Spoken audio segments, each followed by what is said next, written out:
Nous allons dresser le tableau de variation de la fonction f définie sur moins pi sur 2 par f de x égale cosinus de 3x. Pour dresser le tableau de variation de f, nous devons étudier le signe de sa dérivée et pour cela donc étudier sa dérivabilité. Alors f est de la forme v rond u avec u de x égale 3x et v de x égale cosinus de x parce qu'effectivement v de u de x, c'est-à-dire v de 3x, si v de x est cosinus de x, c'est bien cosinus de 3x. Alors ces deux fonctions u de x égale 3x et v de x égale cosinus de x sont dérivables sur R, donc leur composé v rond u, c'est-à-dire f de x, est dérivable sur R, et pour tout nombre réel x, f' de x est égal quand on dérive cosinus de u moins u' sinus de u. Donc f' de x égale moins u' à moins 3 sinus de u sinus de 3x. On va donc étudier le signe de f' de x, moins 3 sinus de 3x, et chercher aussi les valeurs de x pour lesquelles f' de x s'annule. Nous allons maintenant déterminer les valeurs de x pour lesquelles f' de x s'annule. Alors f' de x égale 0, si et seulement si sinus de 3x égale 0. Quels sont les angles dont le sinus est nul? Les angles dont le sinus est nul sont, donc vous voyez le sinus est là, c'est-à-dire c'est l'ordonnée de ce point et l'ordonnée de ce point. Donc les angles dont le sinus s'annule sont soit l'angle 0 plus 2κ, c'est-à-dire tous les angles qui ont le même point image que 0 sur le cercle trigonométrique, soit ils sont de la forme pi plus 2κ, par exemple pi, 3pi, 5pi, moins pi, etc. Donc sinus de 3x égale 0 équivaut à 3x égale 0 plus 2κ ou 3x égale pi plus 2κ avec k appartenant à z. On est en train de dire, en fait, que les points, les réels x pour lesquels dont le sinus est égal à 0 ont un point image sur le cercle trigonométrique qui est soit en 0, soit en pi. Et ça s'écrit 3x égale kpi, parce que soit k ici est pair, et dans ce cas-là, on se retrouve dans le premier cas, soit k est impair de la forme 2k' plus 1, et on se retrouve dans ce cas-là. Donc, f' de x égale 0 équivaut à 3x égale kpi avec k appartenant à z. Ce qui équivaut à x égale kpi sur 3 avec k appartenant à z. Maintenant, nous, on cherche pas n'importe quel x, mais les x qui sont entre moins pi sur 2 et pi sur 2. Donc, quels sont les réels de la forme x égale k pi sur 3 avec k appartenant à z, qui sont dans l'intervalle, c'est la question qu'on se pose, dans l'intervalle moins pi sur 2, pi sur 2. Donc on cherche les valeurs de x donc qui annulent sinus de 3x, c'est-à-dire qui sont de la forme kpi sur 3 avec k appartenant à z, et qui sont en même temps dans l'intervalle moins pi sur 2, pi sur 2. Donc il y a trois valeurs qui répondent à cette condition. Quelles sont-elles? Vous voyez que pour être dans moins pi sur 2, donc on va avoir k égale moins 1, parce qu'on va avoir moins pi sur 3, k égale 0, parce que k pi sur 3 va être égal à 0, et k égale 1, pour lequel on va avoir pi sur 3. Donc moins pi sur 3, 0 et pi sur 3. Moins pi sur 3, donc 0, pi sur 3, qui correspondent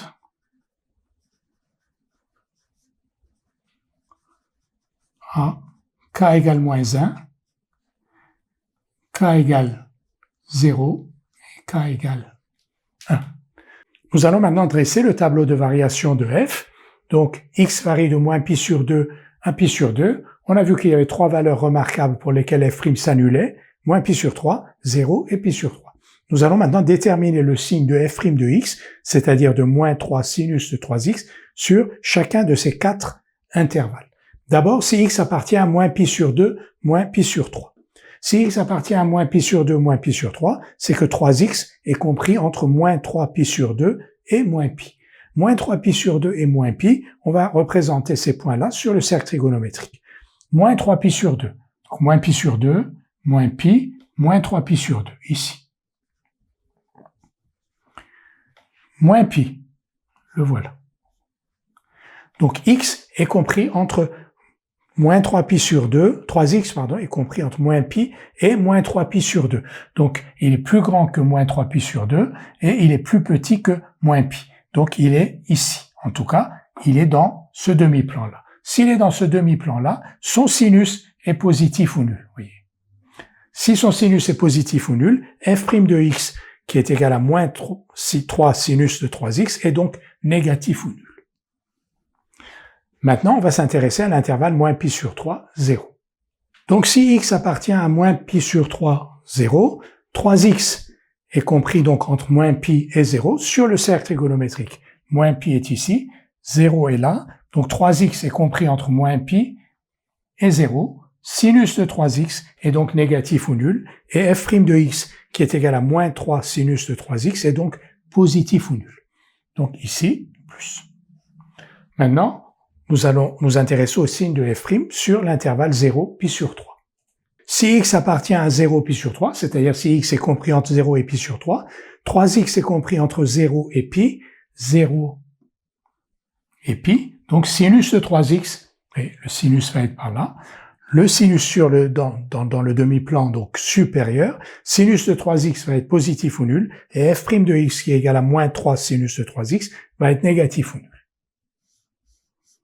Et enfin, sur le dernier intervalle, pi sur 3, pi sur 2, donc sur l'intervalle pi sur 3, pi sur 2, si x appartient à cet intervalle, 3x est compris entre pi et 3 pi sur 2, pi, 3 pi sur 2, donc là, le sinus de 3x est donc négatif ou nul, et f' de x qui est égal à moins 3 sinus de 3x est positif ou nul.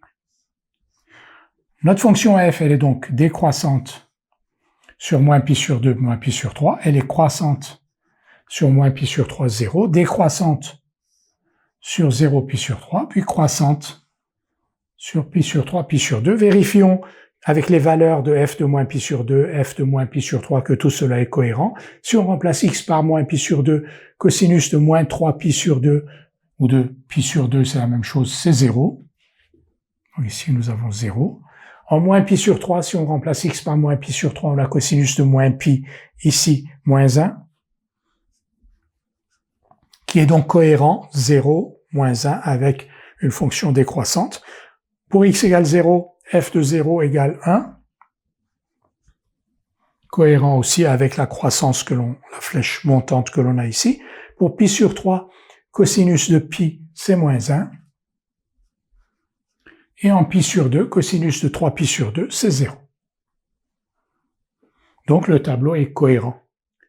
Un dernier mot sur cette fonction f.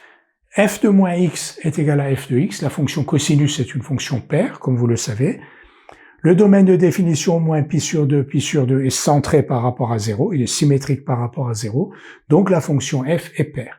Si la fonction f est paire, si vous représentez sa courbe représentative dans un repère, elle va être symétrique par rapport à l'axe des ordonnées. Pas seulement cela, son tableau de variation aussi est symétrique. Vous voyez, pi sur 3 moins pi sur 3, pi sur 2 moins pi sur 2, par rapport à 0. Et cette symétrie, on la voit aussi au niveau des variations. Donc, entre moins pi sur 2 et moins pi sur 3, la fonction est décroissante. Et entre pi sur 3 et pi sur 2, la fonction est croissante. Ce qui est le reflet c'est plutôt la courbe, la symétrie de la courbe est le reflet de cette symétrie-là. Donc, la courbe, elle va être sur moins pi sur 2, moins pi sur 3, elle va être décroissante. Et sur pi sur 3, pi sur 2, elle va être croissante et elle est bien symétrique par rapport à l'axe des ordonnées. Et la même chose ici, sur moins pi sur 3, 0, vous avez donc une fonction croissante et sur 0 pi sur 3, une fonction qui est décroissante, qui est aussi donc la symétrie, qui indique donc la symétrie de ce tableau de variation par rapport à 0. Une fois que l'on est habitué à ces notions de courbe de fonction paire-impaire, on peut se contenter d'étudier la fonction seulement sur 0 pi sur 2, et ensuite par symétrie obtenir les résultats sur moins pi sur 2, 0, et idem sur la courbe représentative, tracer la courbe représentative sur 0 pi sur 2, puis compléter le tracé par symétrie par rapport à l'axe des ordonnées.